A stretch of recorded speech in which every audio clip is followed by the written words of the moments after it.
Pour le moment, rien n'est officiel, c'est encore un projet, mais Narman H et son équipe travaillent activement dessus et on s'attend à obtenir plus de détails dans les jours à venir, mais on a déjà quelques informations. Alors pour commencer, voyons quelles seront les personnes éligibles pour recevoir ce fameux passeport. Eh bien, cette carte verte sera délivrée aux citoyens israéliens qui ont contracté le virus dans le passé, enfin surtout ceux qui ont développé des anticorps. Pour savoir si quelqu'un a développé des anticorps, eh bien c'est assez simple, il suffit de faire un test sérologique, une simple prise de sang qui indiquera si la personne est immunisée et à quel niveau, parce que on ne réagit pas tous de la même façon au virus. Certains développent une certaine quantité d'anticorps et donc plus on a d'anticorps et plus on est immunisé contre le virus.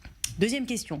Quel droit octroiera ces détenteurs du passeport vert? Eh bien, ces citoyens privilégiés ne seront pas forcés d'être placés en isolement s'ils ont été en contact avec une personne contaminée par le virus. Ils pourront également se rendre dans un pays étranger sans avoir à se mettre en quarantaine à leur retour, même s'il s'agit d'un pays rouge. Et plus intéressant encore, dans le cas d'un autre confinement général, ils n'auront pas besoin de se confiner. Ils pourront aller travailler, même se rendre dans une salle de sport, à la synagogue ou dans un établissement scolaire si le gouvernement décide de laisser toutes ces endroits ouverts dans certains cas.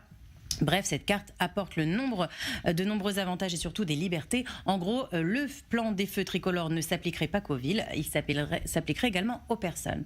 Enfin, dernière question, ce passeport aura-t-il une date d'expiration? Pour l'instant, aucune décision n'a encore été prise sur ce point. Il est vrai que les études réalisées à ce sujet affirment que les anticorps ne restent qu'environ 5 mois dans le corps. Il serait donc logique qu'il y ait une date d'expiration sur cette carte.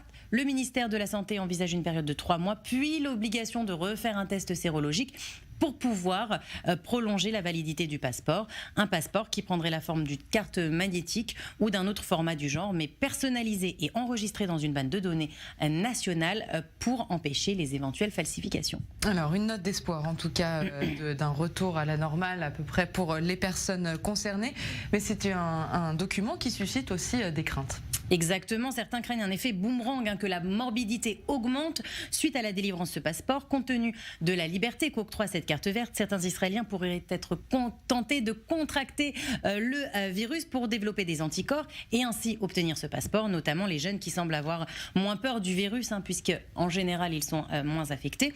Mais le coordinateur de la lutte contre le coronavirus répond, selon lui, il est peu probable que les Israéliens tentent de contracter le virus intentionnellement, un virus potentiellement dangereux quand même. Il estime d'ailleurs que ce passeport pourra motiver les Israéliens pour se faire vacciner car ils auraient alors des anticorps.